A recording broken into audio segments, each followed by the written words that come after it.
Okay అమ్మ, బనకచెర్ల ఎవ్వరికి నష్టం లేదు. కొంతమంది మాట్లాడుతున్నారు, ఇది కరెక్ట్ కాదు.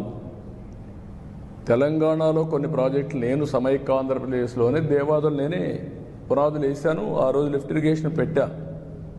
శ్రీశైలం ఎస్ఎల్బిసి, ఇప్పుడు మాధవరెడ్డి కెనాల్, అది చూసిన తర్వాత ఆ రోజు నేను దేవాదుల ప్రాజెక్టు కూడా లిఫ్ట్ ఇరిగేషన్ సాధ్యమని గోదావరి పైన ఆ లిఫ్ట్ ఇరిగేషన్ పెట్టాం.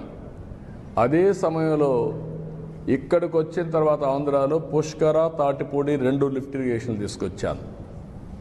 తర్వాత కొన్ని వీళ్ళు దేవాదుల ఇవన్నీ కూడా వచ్చాయి.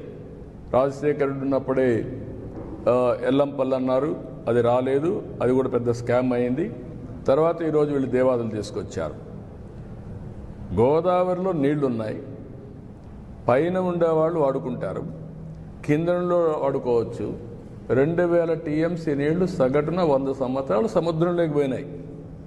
సముద్రంలోకి పోయే నీళ్లు ఒక 200 టీఎంసీ ఇక్కడ కానీ అక్కడ కానీ వాడుకుంటే రాష్ట్రాలు బాగుపడతాయి, తెలుగు కమ్యూనిటీ బాగుపడుతుంది, నీటి సమస్య పరిష్కారం అవుతుంది.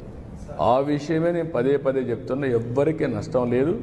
నేను తెలంగాణలో ఉండే ప్రాజెక్ట్స్ గోదావరి పైన ఎప్పుడు అపోజ్ చేయలేదు, అపోజ్ చేయను కూడా.